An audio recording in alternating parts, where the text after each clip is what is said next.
back to the next episode of Waifu Wars. I am that cute gyaru that basically convinces you to make an outfit in like 2 weeks under false pretenses, Drooby-Doo. And I am the sassiest Hydra head, Sobroni. And welcome back to Waifu Wars, the anime podcast where we talk about all things anime.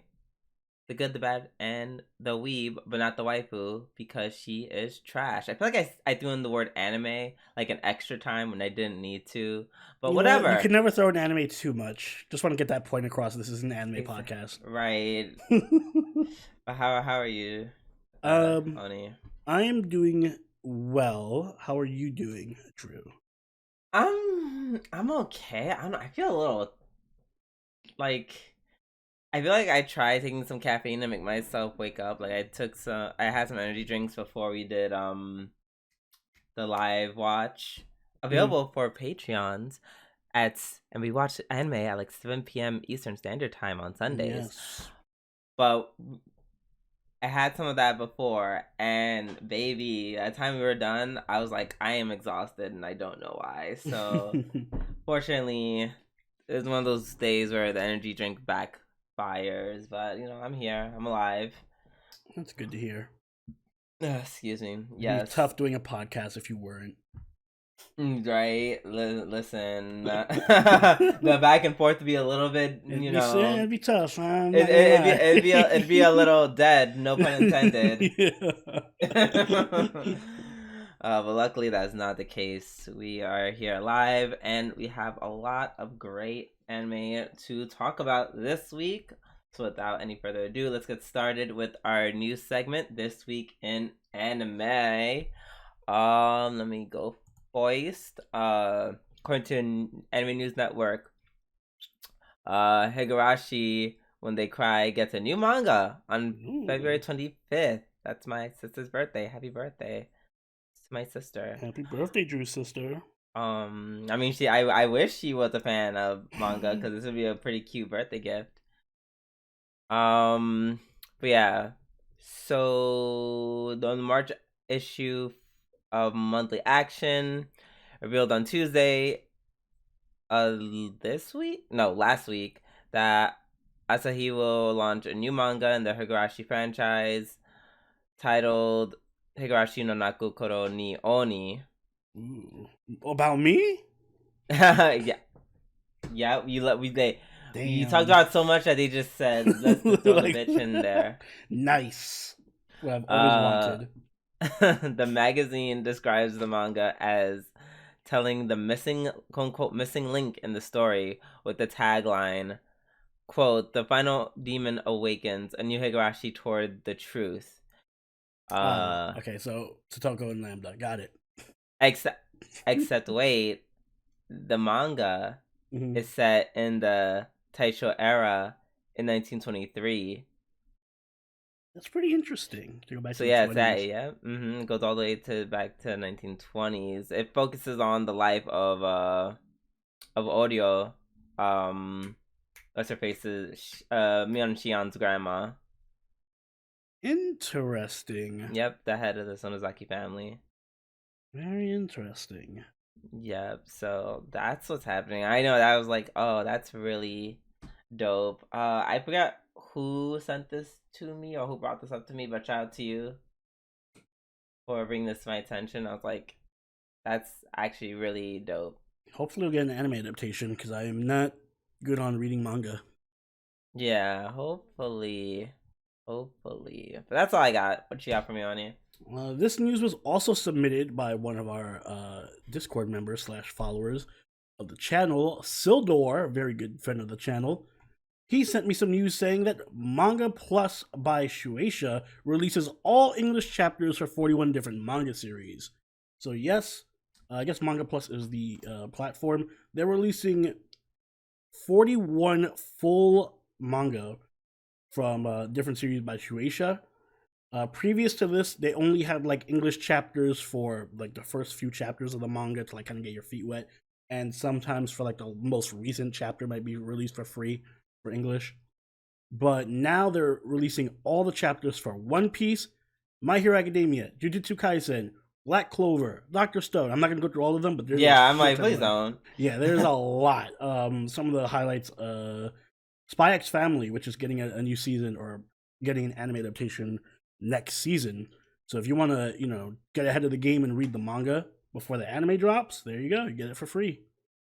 Dragon Ball Super, all that stuff. So that's actually pretty massive. I Mm-hmm. love this because one, even though I just named a bunch of shonen, it looks like there's more than just shonen because I see Ghost Reaper Girl and Even If You Slit My Mouth, which don't sound like shonen. They sound more like horror. So Yeah. I appreciate the diversity in genre, but also I think this is a great way to get people who are like not familiar with manga, or anime. Maybe they just want to see what the hubbub is about. You can just go, hey, read My Hero Academia. It's free online. You know what I mean? And I think that'd be like an excellent way to get people into anime. I might recommend a few of my coworkers read My Hero Academia. Actually, Mm-hmm. Yeah, I guess this is a great resource for people to, get their feet wet in the world of exactly. reading manga and what have you. But Yep, and that's my yeah, news. Thank you, that's Sildor. cute. Yes, thank you, Sildor, for that. Oh, love that actually. All right. We're done with our news. It's time to get into our weekly reviews, and we are going to start off with surprise, surprise, Attack on Titan final season part 2, episode 4. Yes, Um, there was so I'm many good gonna shows this week. Like, I right. wish I could I'm make an like, episode of the week, but I can't. um, I'm gonna split it. Like, come on, that plot twist is everything. Yeah, it had a That plot massive twist, plot twist that was that really fucking good. I know. yeah, I had to split it at the very least. Fair enough. I'm not gonna fault you for it. Yeah. Um. And correct me if I'm wrong, but it seems like them obtaining the power of the founder or the founding titan, Mm.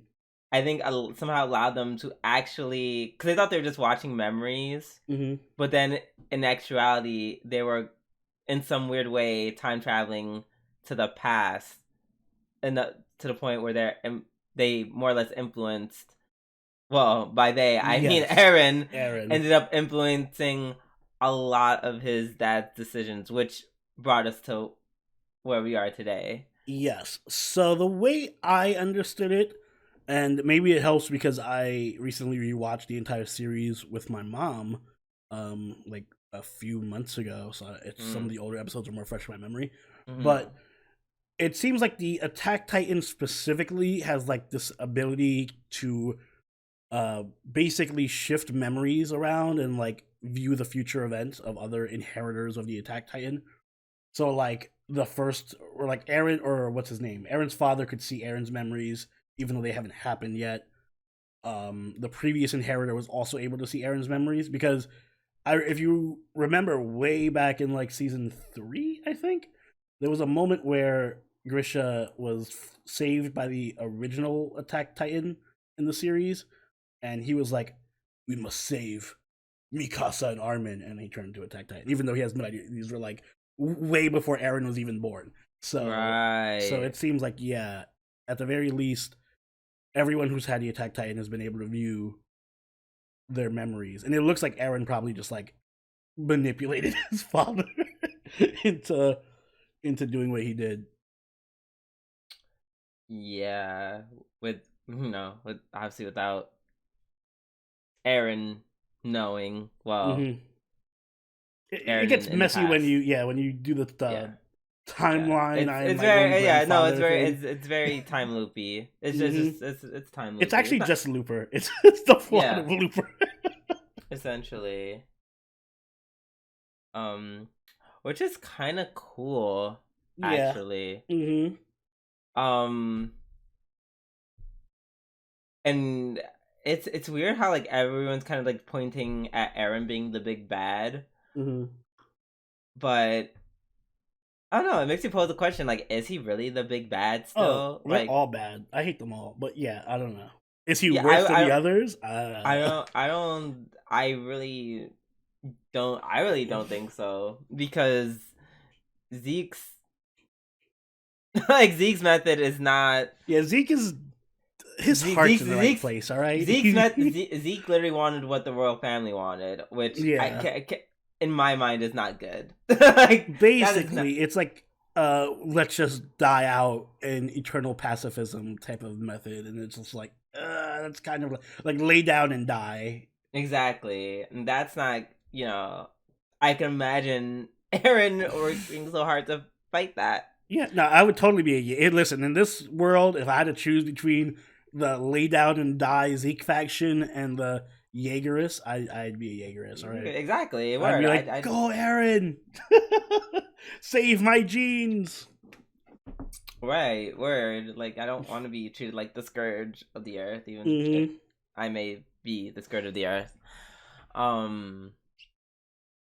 So yeah, it's like it makes him look like a terrifying or a terrible person, but in reality, it's just like no. Yeah, it's logical. He just gave Gersha Mm-hmm. the push that he needed to Yeah. do what needed to be done.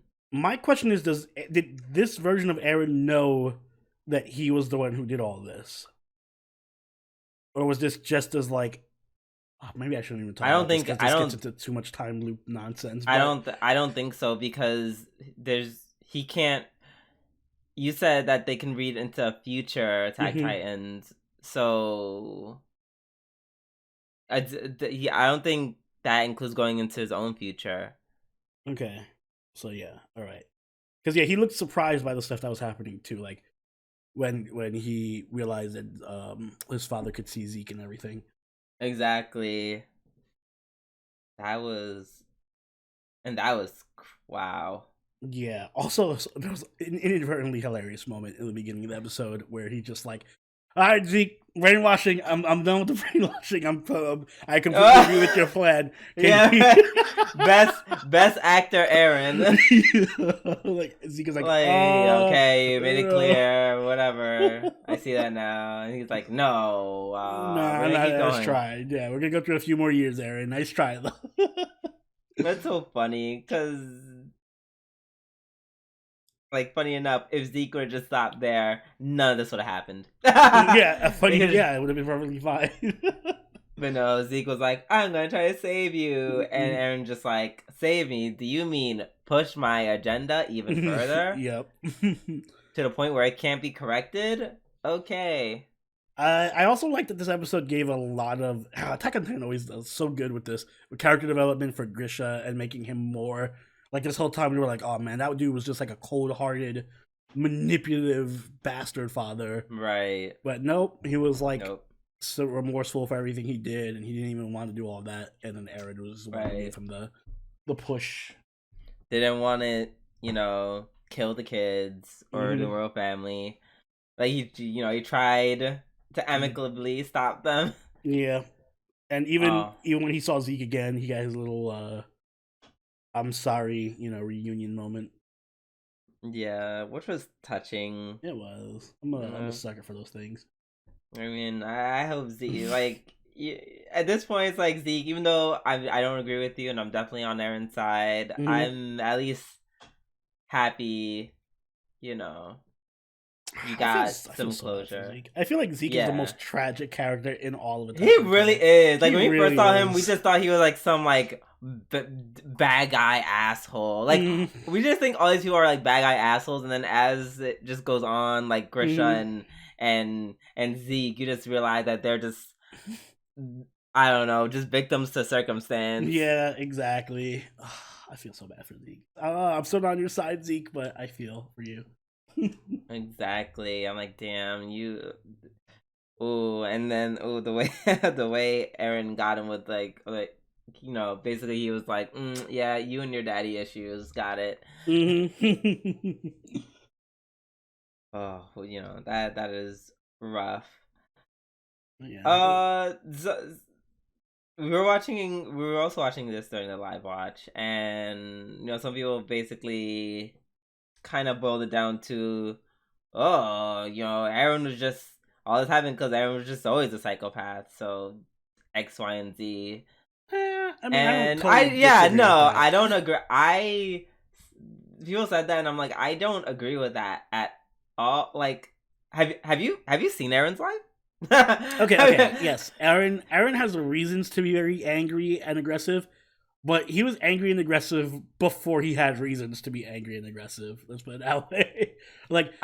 He was kind of insane before any of this happened. All this just made it worse. Kind of.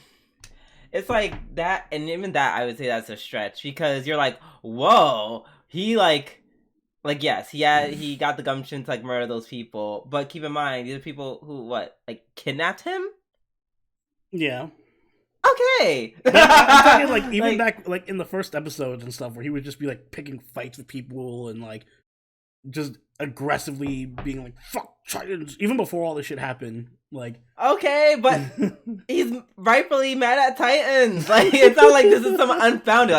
He should be a little more understanding towards the mindless monsters that go around and eat people. He should just be a little bit more chill, maybe. No, all I'm saying is he's always had high blood pressure, and he needs to calm down a couple of levels. Because he's born in a really shitty circumstances, and they did not get any better as his life went on. This is not the definition of a better improved life. Hello, his mom got let's go down the line. Got forced to inherit a Titan that he didn't know anything about. Mom got eaten. Mm-hmm. His whole already shitty life was destroyed. Got kidnapped and killed someone in self-defense. Mm-hmm.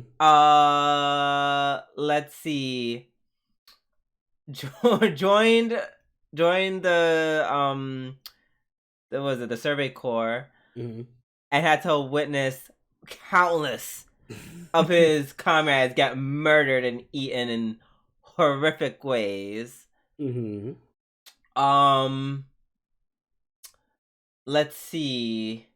Then the very government that he's sworn to defend turns on him and his people and is forced to run, going to captors. Mind you, this is all before the time skip. And then with the invasion of the first invasion of Marley, before you even know that they're Marley. Right. Where more people die. Sorry if this is out of order. I don't remember, so much shit happened. I don't remember the order of any of it. And then all that just to be oh, we finally see the ocean, but we're surrounded by. We went through all that shit just to get to finally see the ocean, just to realize, oh, the fight's just begun. More of our enemies are overseas. Yeah, I get all that. I'm just saying it's all over shit that we didn't even know or could help. I'm just saying, before all that, he also had the very aggressive personality. It's aggressive, but it's not that's not psychotic. He literally. I won't give you guys psychotic. That's he literally killed somebody when he was a kid. He killed 2 people when he was a kid. Self-defense, and he killed one of them. I feel like he killed it wasn't really self-defense. It was him saving Mikasa. It was self-defense for Mikasa. Oh, well, he killed for Mikasa. Okay, so people are about that life. What's your point? I didn't know you were an Eren stan, Drew. I'm saying that it's people are oh, he killed people when he was young. Eric, yes, I will give you he's built different. Psychotic, I won't give you that. That I won't give. He's been through too much for you guys to say he was always psychotic. It's you guys are ignoring everything else, and you're oh, but this, and zeroing on this one thing where it's yes, in this very old. I don't know. That's like saying everyone in the medieval times, all the kids from medieval times. I mean, they were psychotic compared to today's standards. Okay, but given their surroundings, that was the that was more or less the norm. Well, I don't know for even in Eren's situation. I don't know if that was the norm. Like, yeah, like I won't. Yes, I will give you. He's built different. I won't give you psychotic. It's not like he was like. Fine. I won't say psychotic. I will say homicidally aggressive. Yes, he is he was very aggressive, and he was forced into. He was just forced into situations that none of us were forced into at that age. Listen, I want to hear this type of energy when we get to some anime girl who has like Toga's backstory or something, and I'm like, oh, I feel for Toga, and you're like, she's a psychopath. No, that girl. That girl.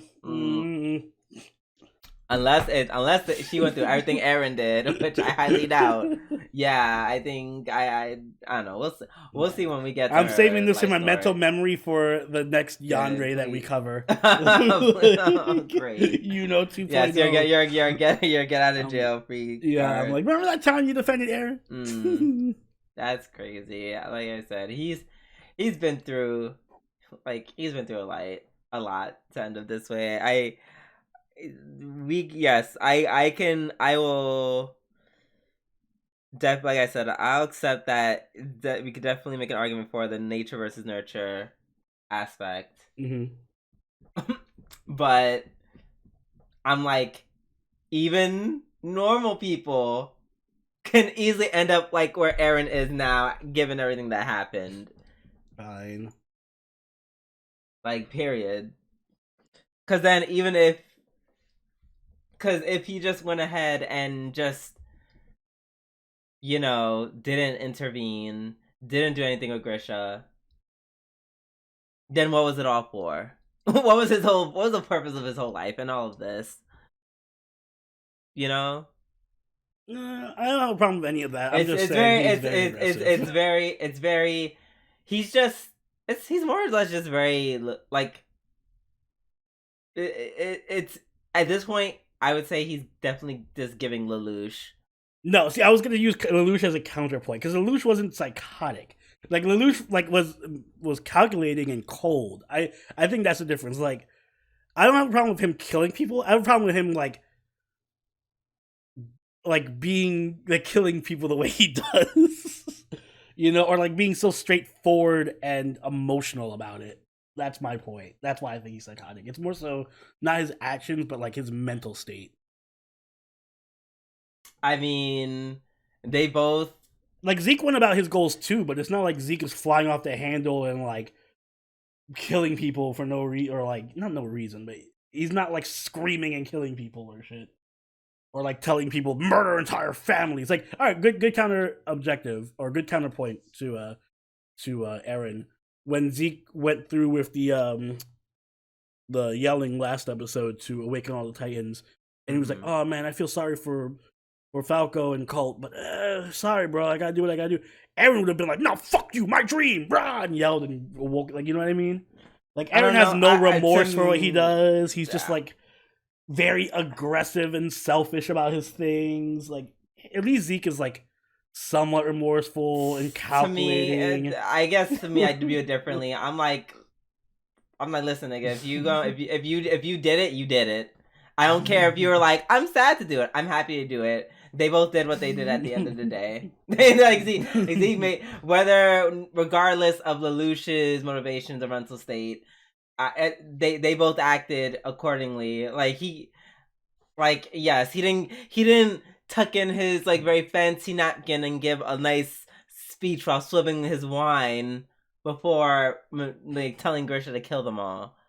It wasn't cute and fancy, but it's still what Lelouch would have done, and Lelouch would have found a better way to do it, though. I mean, probably, but Lelouch is a genius, and Eren didn't even know. Eren didn't even know what was happening until season 3 or 4. So you have to cut him a little bit of slack. I'm just saying, yes, his mental state is worn, but to accomplish his goals, he did what needed to be done. He's we'll see if he succeeds or not. I mean, yes, we shall see. And mind you, in comparison, Eren lost way more than Lelouch. Wow, you're trying to make this a whole podcast where we just yell about Eren, aren't you? No, You're saying crazy stuff now. No, I'm just saying. Number one Eren stan. I'm not number one. Wait, Eren only lost his mom and a dad he vaguely cared about.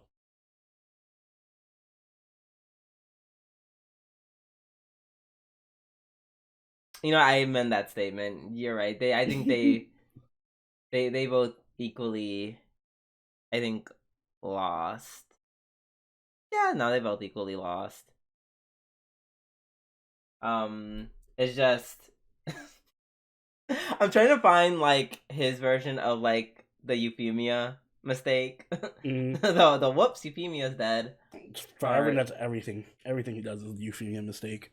Not this episode. That was not the Euphemia. Watch him turn around and bite him in the ass. In my mind, this was definitely the I got you Schneisel episode. Oh, wow, you're giving him way too much credit. It hasn't worked yet. We'll see. Well, I know next week Eren is gonna get like hit in the back by like fucking Peak or Falco or some shit. I don't know. Eren's kind of dead, so no, I assume he's gonna regenerate or something the way Zeke did. I mean, I guess we'll see. All right, let's move on to Demon Slayer Season 2, Episode 9. Also a fantastic episode, which is an episode of the week for me. I think there's so many good shows this week. I think it's my second one. No, big surprise, I know, but yeah. See, all right, controversial statement, but this and Attack on Titan both had very big very big twists at the ends. But I would say Demon Slayer was more entertaining throughout. Yes, that I agree. I agree. I agree. Yeah, I don't know. It's like I agree. On one hand, I agree, but on the other hand, because remember at the end when I said what, and then everyone just assumed I didn't know what was going on, even though that was definitely not the case. But I can understand why they thought that, because I just said what. I said what because I was like, wait, we're done? Like, to me, it just felt like we just sat there for 10 minutes. It was a quick episode, because there was like a lot of action, and it was just like, it's weird watching these Demon Slayer episodes, because it is just one I was talking about Attack on Titan. Oh, Attack on Titan. No, Attack on Titan for me went by like well, both of them did. They both did. That's why they're my episodes of the week. Like, I blinked and like it was almost an hour later. But yeah, no, Demon Slayer, just, you know, it was the entertainment factor was just more because they were just fighting. Yeah, they were going hard. It was going hard. I will say, no, not really. I feel like the animation for this episode in particular was better than the other episodes. I think. Yes, like especially when it was Tanjiro, Zenitsu, and the last guy, Inosuke fighting Homegirl. Yeah, that felt so fluid. It was really super fluid. Yeah, them knocking around her tentacle belts.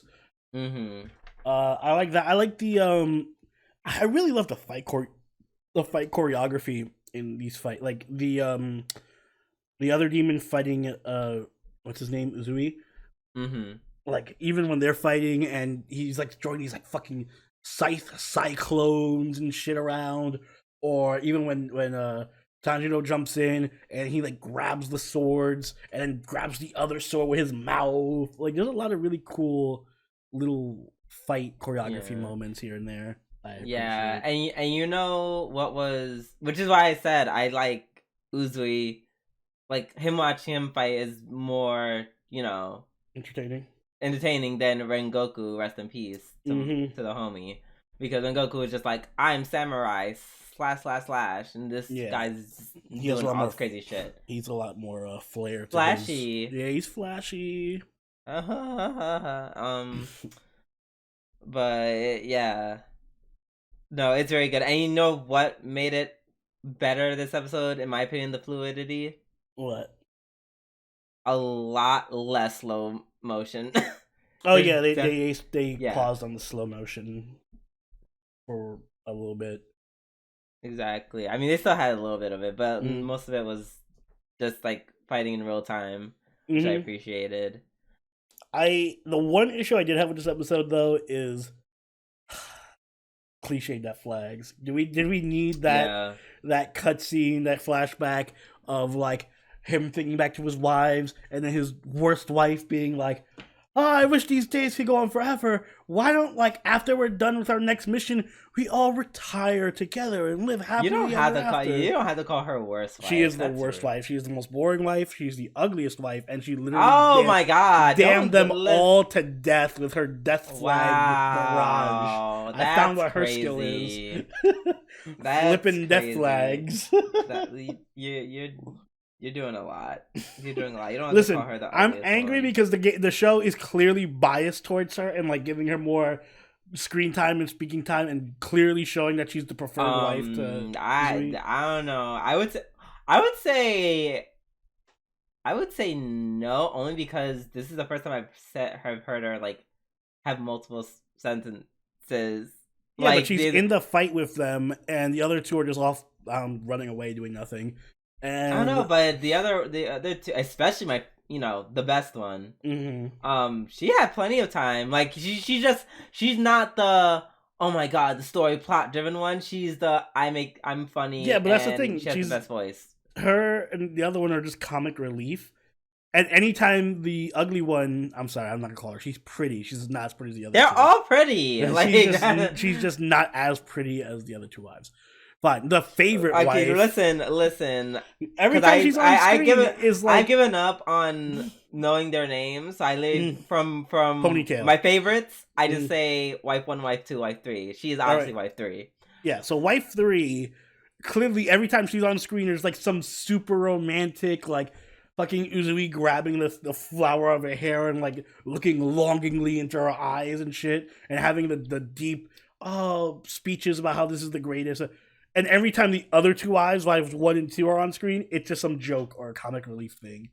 I don't appreciate this this horrible bias against the 2 better wives. In my mind, they're just giving her that because she finna die. And good. If she dies because right, because if she dies because if she has those death flags and she ends up dead, like I'm not mad. Like as long as wife 1 and wife 2 are alive, I don't care. Yes.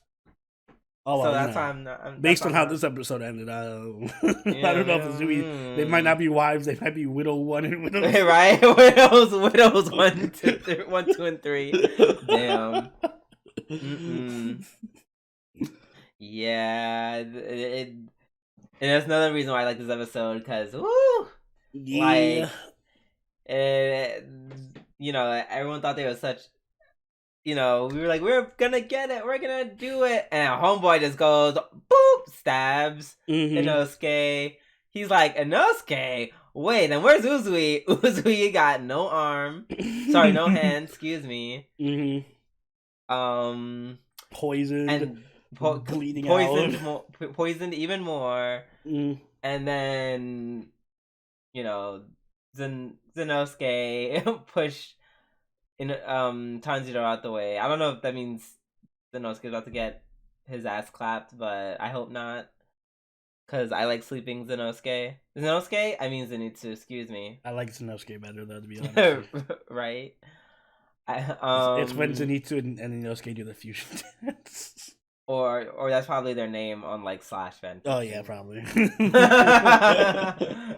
Not that I would know. But yeah, Zenitsu is just great when he's sleeping. Yeah, he's a lot more. Well, like I said, Zenitsu has grown on me as a character. Yeah, I like them. I like both. I like him both. Yeah, he's funny when he's not sleeping too. Yeah. But I love.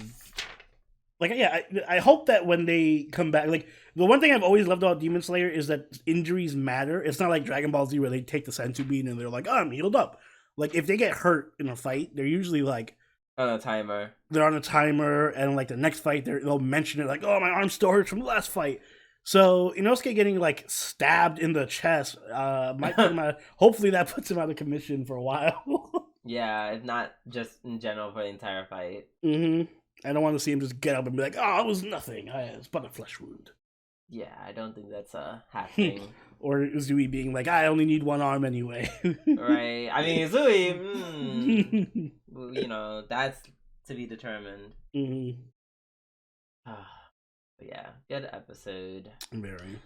All right, let's move on to Sono Bisque episode 4. This is my episode of the week. No. Yeah. So, oh man, I really feel bad for Gojo. He really went through it this episode. I relate so hard with Gojo. This episode. This is me anytime GW pushes up the fucking schedule for events, and I'm like, oh no, I have a trillion things to do, and they're all happening at once now. Yeah, this was all. Yeah, him bringing the pressure. I was like, oh, this reminds me of my 20s. I was like, I don't like this. This reminds me of my early 20s. I'm getting triggered. Relatable content. Right. When he's like, oh shit, midterms. I'm like, yep, I've had plenty of those moments.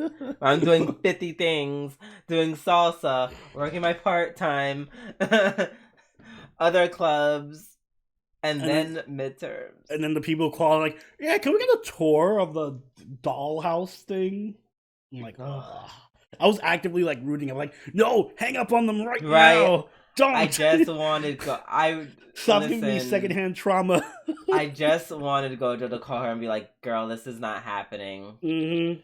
And honestly, that's what upset me the most when she was like, oh yeah, I wasn't going to do cosplay.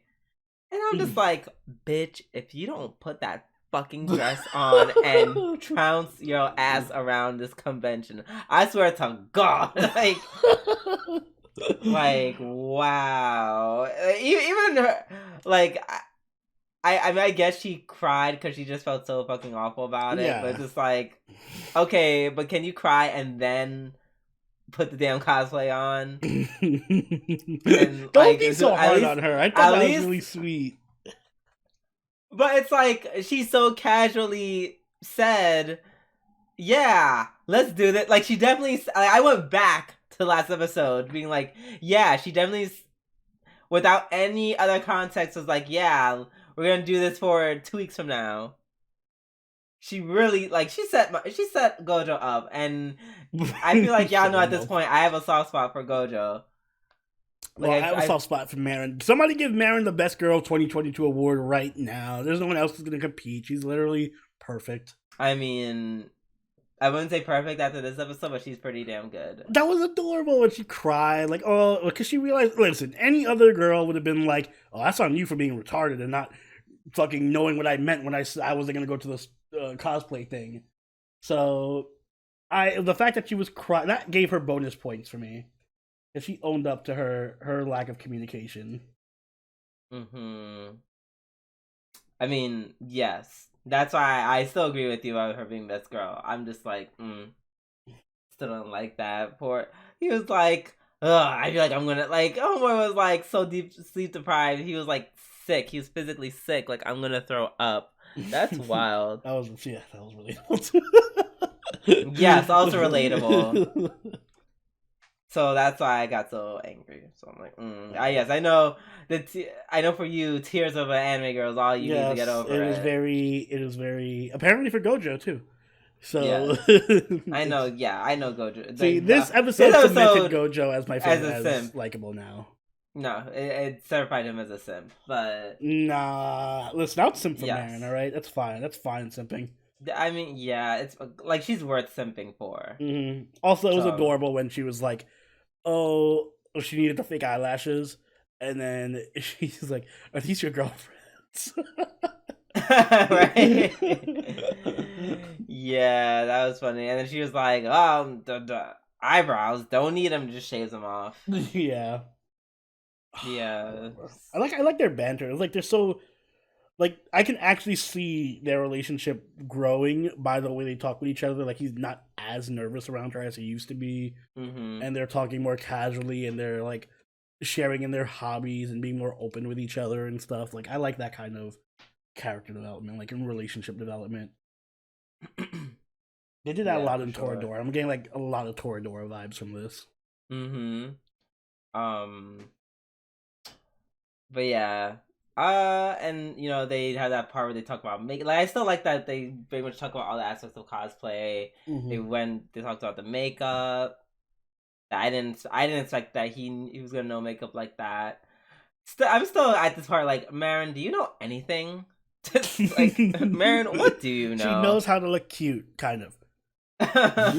Like, what do you know? Because he's telling her, yes, this makeup, this is the dress, shave off your eyebrows. Like, also, it was really cute when he was like combing her hair or brushing her hair and like putting in the thing for the wig.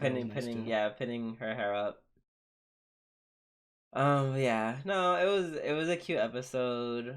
Also, that's the first time I ever seen like an anime fall have real life consequences. Yes, thank you for mentioning that. I'm like, it wasn't just a joke. It wasn't a joke. Like he literally saw his pantyhose fell and was like, "Oh, I have to go to the hospital." That's wild. It'd be like the equivalent of like the anime nosebleed, but then the character actually like has to go to the hospital for like lack of blood. Like exactly. I was like, that's and then making a whole episode plot point. Oh, I love how Grandpa was like, "I'm so happy you have friends." Sees pantyhose, falls down, hurts hip in hospital. Like, that was a lot for me to digest. In, like, I thought he was going to bring that up when the other girl showed up to the hospital to get him. Right. I thought she was like, "Well, why'd you fall?" And I was like, "Well, you know, Gojo brought some pantyhose home." Right. Like, why'd you? My grandson's a cross-dresser. Like, and wasn't that the girl who like gave him his trauma in the first place? Or am I like reading? No, that's his sister. Was it? That's either a sister or a cousin. Like, definitely a relative. Who was the girl who gave him this trauma in the first place? Was it not his relative? I forget who. They looked similar. I don't know. Yeah, but I don't think it's her though. There's no way they wouldn't. You know how they see someone who had like a heavy influence on their life, and they do like a brief flashback, being like, "Oh, it's you." Like, this is like triggering moment, yeah. Exactly. So I don't think so personally. Fair enough. But yeah, it was a good episode. A little triggering, a lot triggering. That's why I wish I. It's too close to home in many respects. Right. That's why I'm like, I wish I could say I enjoyed this episode, but it's like I did, but I didn't for personal reasons. All right, let's move on to something a lot less triggering. Sasaki to Miyano, episode 4. So they start their new year. And while it took a couple episodes, Miyano, the guy who randomly just reads BL for no reason, is like, could I like men? Yeah, like that's his revelation. Like, wait a second, could it possibly be that I like men? Well, that's impossible. I liked the girl in middle school. Girl without eyes, who clearly is not important to the plot. Right? Didn't even get draw her eyes. That was so funny. Yeah, disrespectful. Oh my gosh.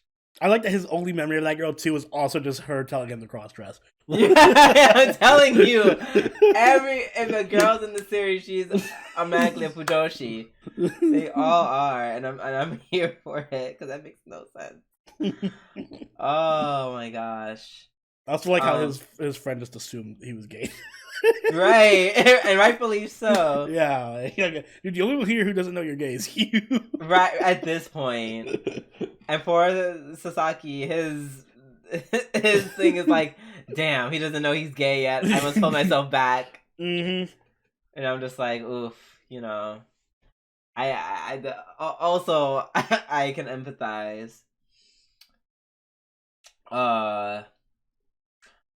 So And this is why. Oh, this is why the series is so. Oh, it's so good in its own way for BL, because in a lot of way it subverts. It's does a great job of subverting the trope in a lot of ways. Case in point, this whole episode does a great example of highlighting that. When Miyano does the wall slam to Sasaki, and anyone who knows BL would know that usually it's the other way around. So the fact that Sasaki doing it, and then later on in the episode, they go on this whole, like, they have multiple discussions about, oh my god, who's the uke, who's the seme, aka who's the top, who's the bottom. Could I be the top and he's the bottom? And like Sasaki, we all, myself included, assuming he was going to be like the quote unquote top, get him blushing like a bride at like the wall slam. It's like, I love how the series keeps, I feel like it keeps people on their toes. Like, we don't know what's going on. There is no clear cut way of how they're on? Yeah, there's no clear cut way that we know that how their relationship's going to look like. And I love that. I love that because that's the one thing one of the reasons why I don't really watch too much BL, because in that sense it's usually so cookie cutter. Yeah, there's a lot of tropes on BL that like just get repeated over and over. Exactly, but it's not happening. It's not happening in this series at all, and I love it. And they're going a step further, like kind of breaking the fourth wall and discussing that, like those tropes, while subverting those tropes at the same time. Exactly. It's like really cool. That's all I'm gonna say. Like, I'm like, this is actually dope. And then of course, just as all this happening, it's it's very light, very fluffy, very nice, very cute on the comedy. And it still has some of those moments where so Sasaki is like, oh no, he's about to get head patted. No head pats. No head pats for you. I forgot to look that up. I had to look up that scene where he quote unquote confessed. I'm pretty sure that was last episode. I just probably forgot. But yeah, that scene where, and he's going back to all the head. He's like, huh? Cause Sasaki into me? Is all the gay shit that he said actually mean something? I don't know. It also somehow takes me back. It's almost like nostalgic. It takes me back to our experience in high school, where everyone would just say gay shit to each other all the time. Oh, I have to show you that video after the podcast. Absolutely. But yeah, so just stuff like that. It's just took me back. It's like, huh? Are they just saying gay stuff? I mean, in our case, the answer is yes, but there's a difference between people in our class saying, "Ah, I love sucking dick," and Sasaki being like, "Hey, Miyano, I really like you. Let's date." Because the only time someone said that to me in high school, I'm just saying that's actually what happened. So yeah, just saying. Probably meant to Miyano. But yeah, no, this is a good episode. Do you have anything to add? No, it was just a fun little slice of life episode. I'm glad I watched it towards the end of the day to wash out the taste of the drama from the other. Yeah, this is a very good palate cleanser. Yeah. All right, up next we have Princess Connect. Redive Season 2 episode 3. Did I say that really fast? Yes, you did, but you were correct. Pre-Con Season 2 episode 3. This is my other episode of the week. I really love this episode a lot. Okay, let's get into it. Tell me why. So, I vaguely remember Uni from the game. Or I forget if she was a character or if she was like just a appearance or something. But yeah, they actually did a really good job of developing her in this just singular episode. She had her whole backstory given. She actually had a bit of character development from the start to the finish. There's a lot of lore that they touched on in the Princess Connect world with the whole like what was it false reality thing that she's investigating. um like this episode just had a lot. It stuck with the comedy. It did a lot. It's like, yeah, it just established a really good character. Like if you just gave her and her friends a spin-off show, I would watch it. Like Uni and her troop of friends with Aoi. Yeah. Oh my I'd god. watch the show. I'm such a Chloe stan. Yeah, Chloe was fun. Yeah, Uni. I love Aoi because she's just so fucking over the top, like stupid. Oh my god. And I can't. She literally just knocked people. Why did she just randomly kidnap people and like bury them? What? Sorry, poor Keanu. Keanu's always getting fucking bullied. Just appeared behind her and like snapped her neck. Yes, and the animation of her like running and being scared, that was really on point. Like, yeah, it was really good. Yeah, and I I like the setup with the first off, I immediately got Higurashi vibes in the beginning of the episode because she's like, I was like, oh, this new school where no one wants to be my friend and they're all high class. And then they're like, oh Genki Deo. Yeah, and I'm like, go flashbacks. I'm like, oh my god, I don't want to see anyone with blue hair. It's gonna trigger me. And she's also a short blonde hair girl. I'm like, oh no, is this Satoko?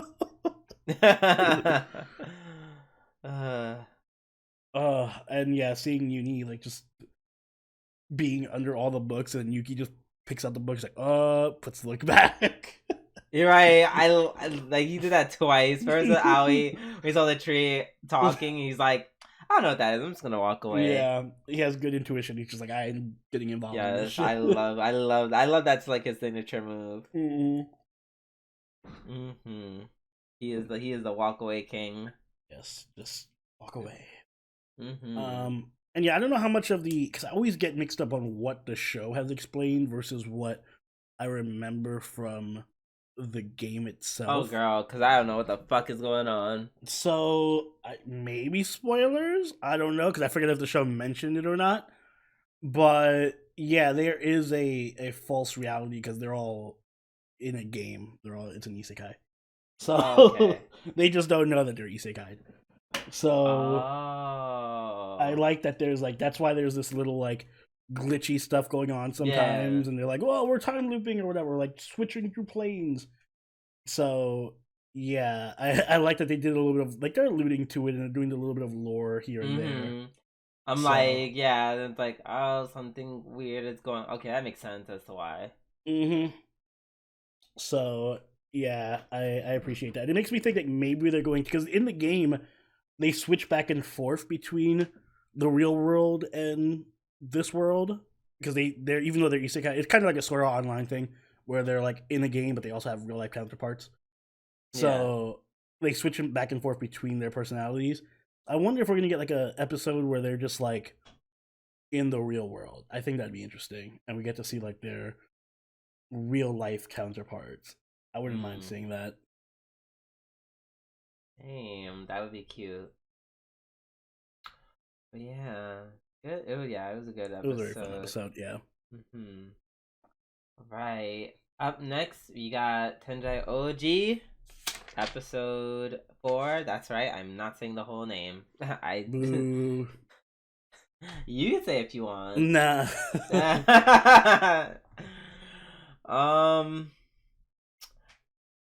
So I will say... Oh wait, episode 4, episode 3, excuse me. Feels like episode 4 of how much information is getting thrown at me. Yeah, so we finally slowed down.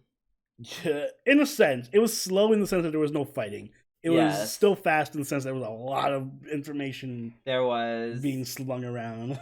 Yes, we meet the Imperial Princess from a Imperial Princess from the Empire, Loa, who apparently everyone, you know, everyone was basically lying to each other about their identities apparently. Yeah, they were all just undercover. Are you nobility? I'm not nobility. Are you nobility? I'm not nobility. Psych, we're all nobility. I love that in this episode they kept going back and forth between like their public face and personality, like when they're all in the dinner together and they're all being very formal to each other and everything, and they're all like everything's a pretense and they all have to like in this very layered, structured, sophisticated language. And then when they're all together, they're just like fucking with each other. I thought that was really cute. Right, yeah, the scene where he, him and Nim pop out the box, and then they kind of have like a more informal union. I think that's like my favorite part of the episode. Oh yeah, and I love him as I say it again, but he really carries the show as a main character. He's just he's a fantastic main character. He is. he's bold when he needs to be. Like his thing where he's like, "Oh, what changed about me?" He's like, "Your butt got bigger." And then she's just like, "All right, fuck him up." Or even in the end of the oh my god, the end of the episode took me out when he was just like she gave her whole speech and everything, and she was like, "Are you gonna help me fight?" And he's like, "Fuck no." Yeah, but absolutely not. Why would I help you? He's like, "Hello, it's not my problem. I got my own shit to deal with." So yeah, that was really funny.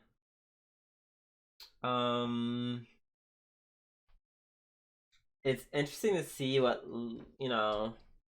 I like the politics. I like there's still very much a Game of Thrones aspect going on where it's now turning a little more. It's shifting from war to like more politics between like nobility and whatnot. Yeah. He's trying to figure out Loa's true intentions by her coming here. I appreciate the 4D chess aspect where it's like, oh, her intentions are to get married. Nope, they're actually to do a coup. Nope, they're actually to start a war and overturn the cultural norm of the society. Like she has all these layered goals and stuff. Like there's a little bit of a intrigue there. Yeah, and it's like, and then of course I'm waiting for the gag to be like after this arc is resolved. She was like, "Yeah, no, actually, I was kind of serious about the marriage, but whatever." Yeah, like I also just don't trust her, so I like that too. And I feel like you shouldn't. Exactly, they're doing a good job of making her seem like suspicious, but not bad. Exactly, not bad, but definitely, yeah. But like, my eyebrow raised. She can be up to something bad. I don't know. Yeah. I don't know yet, but I wouldn't be surprised. With her, I'd always have a contingency plan. We also found out that Nim has a very strong feeling towards marriage with the protag. He's like, I would kill myself if he ever. Yeah, so basically, she's like, I guess marriage is off the table because I'm a what was it? Was it like a Phaline or something? A flame, something like that. Yeah, I don't know what that means, but based on like what happened in the last episode and everything, I'm assuming that just means she's like some lower class race or something, second class citizen type of thing. Yeah. Like their people are looked down upon for XYZ reasons. So yeah, just the thought of, I guess, the concept of her marrying him would just like be so problematic that she's like, no, that just wouldn't work. Yeah, which is interesting. I like that dynamic where it's like clearly they both like each other, and I think they're both aware that the other likes the other one, but because of the culture and stuff that they can't. It feels like a Romeo and Juliet situation. Yeah, agreed. Yeah, because she was like, yeah, I can't marry him, but said I was his heart, and can only have one heart, so I'm clearly his favorite bitch. It also makes me think. It also makes like there's possible deniability that they could do the whole royal marriage, and it's just like for show, and he's still with Nim, but he marries Noah just because, or Loa, because to uphold whatever pretense that they have to uphold. And I feel like Nin would just be fine with that. Yeah, she'd be like, "That's fine. I have my eye on you, Loa, but that's fine." Mm. Yeah, I'm interested in how the next episode's gonna go. I'm looking forward to it. Same. All right, and our last episode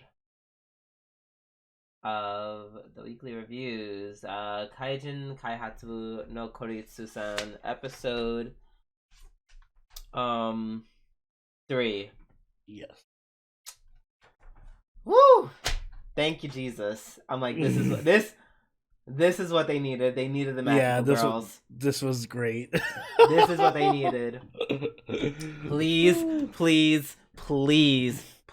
keep the magical girl. I feel like they're not going to, but they please better. do. They were great. Like that's exactly what this series needed. This is what I meant when I was like, I just need more. This is the more I needed. Yeah, I like that they added this extra dimension. It's like, oh, not just superheroes, Super Sentai, but also magical girls are involved in this. Magical girls, and it's the way they ripped so hard from Sailor Moon.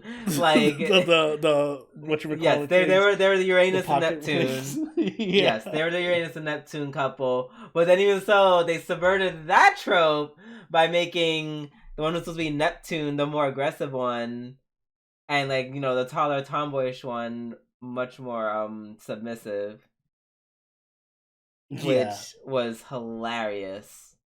The shorter one is just like, I would say she's aggressive, but she's just like crazy. I think she's just insane. I would say like she's let's just say like she's like borderline, like she's like slightly yandere. Yeah, very yandere. Yeah.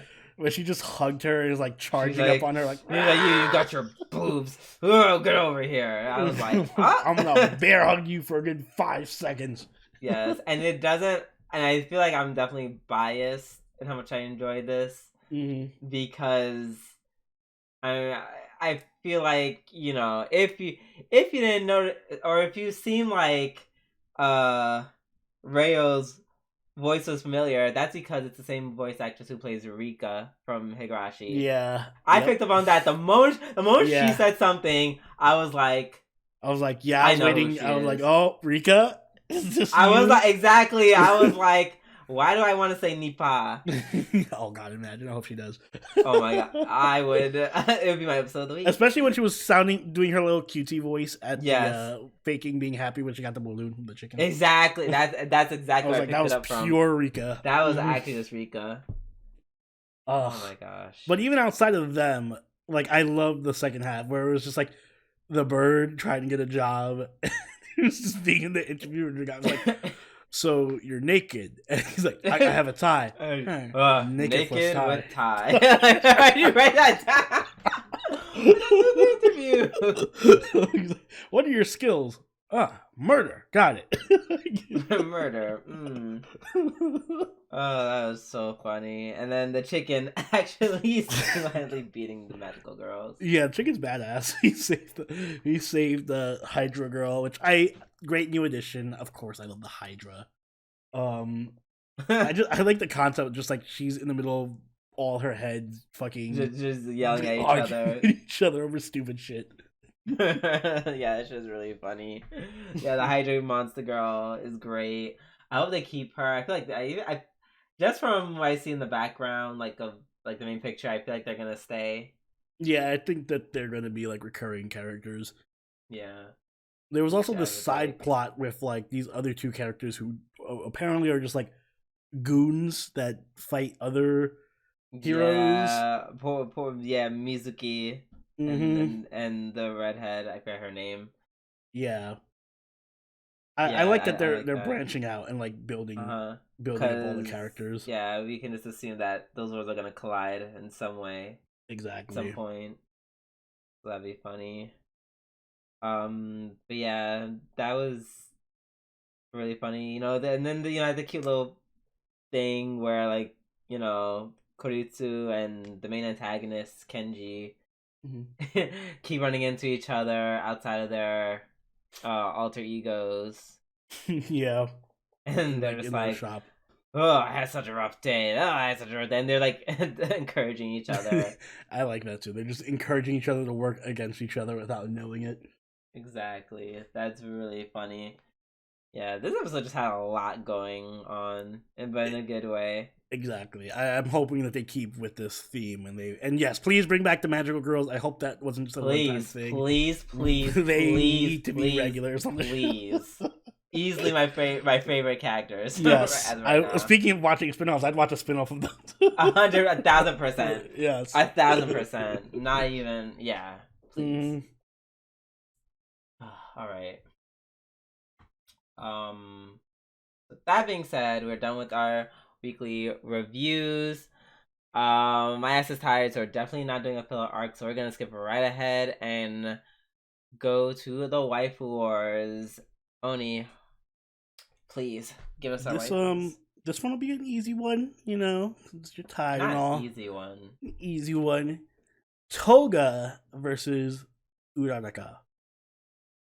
Ochako. Wow. easy for both yeah, of us. I feel like we're gonna have differing opinions on this, though. Yeah, I mean, yes, clearly I'm rooting for Uraraka. Basic. Ochako, aka Ochako, because I keep forgetting how many Ras are needed in her name. Yes, like, it's just her name is just a JoJo sound effect.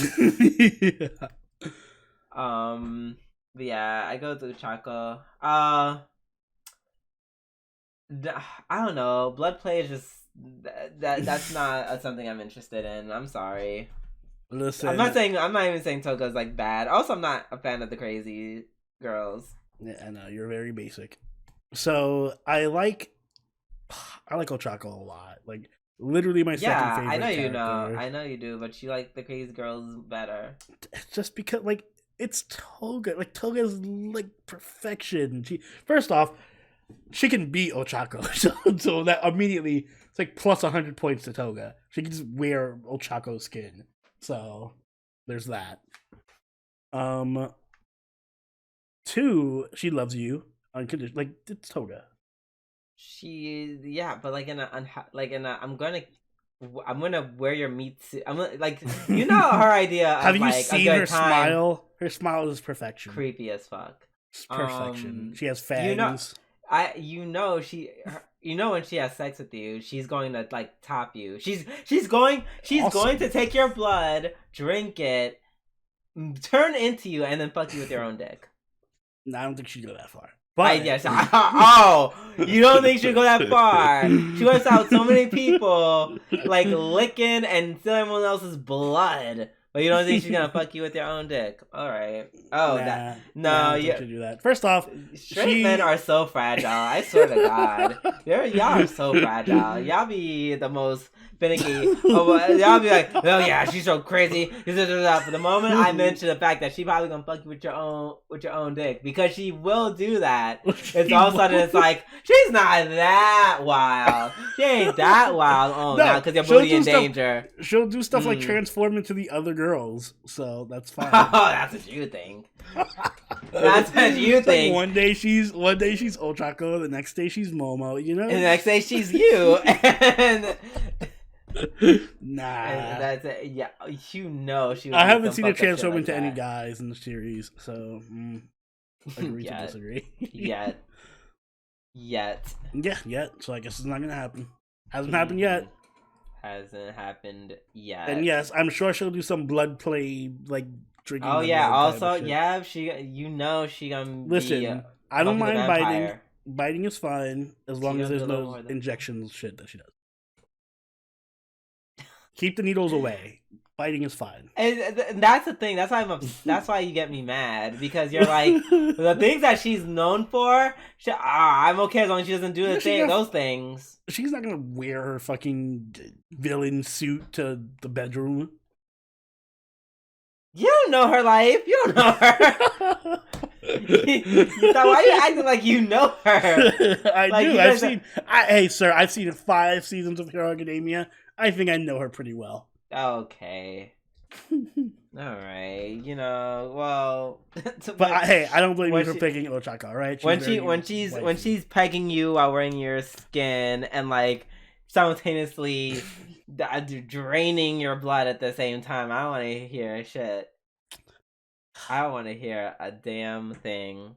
Let us know who you guys prefer in the comments down below. Yes, do you want waifu who's probably gonna transform into you and then peg you? Or do you want basic? Good, wholesome Ochako who is a realist, who's about getting that money and who knows CQC, but would never use it against you because she's a good girl. Just saying. To each their own. But hey, if you guys enjoyed this episode of Waifu Wars, make sure you hit that like button and subscribe so you catch all the videos as they go up every week. If you haven't already, do follow us at our new channel that is Waifu Wars on YouTube. You can also find us on Spotify, iTunes, and other platforms where you get your podcasts. If you want, you can even follow us over on Twitter, Twitch, and Discord, all linked in the description down below. And you can even take that extra step and become a patron to support the channel like all these lovely people on screen right now. Drew, do you have anything you'd like to add? So while you're over there getting fucked by, well, yourself, are you excited for the Super Bowl? Who's gonna be in the Super Bowl? It's the Rams versus the Bengals, because the Bengals beat the Chiefs somehow. Yes, I heard about people being excited about that or something. I'm excited. I want the Rams to win. You want the Rams to win? Okay. I'm like, I don't know these teams. If I say I want the Rams to win, it's because I really enjoyed that really obnoxious Ram song that they did in the 80s. That was like, what was it, like Ram It or something? You just Ram It. No, I hope that imagine if they win and they just start playing the song. I would do it. Up. Do it, Rams. You know you want to. Yes, you know you want to. But either way, until next time, this has been Soberoni and We'll catch y'all later. Ram it. Bye.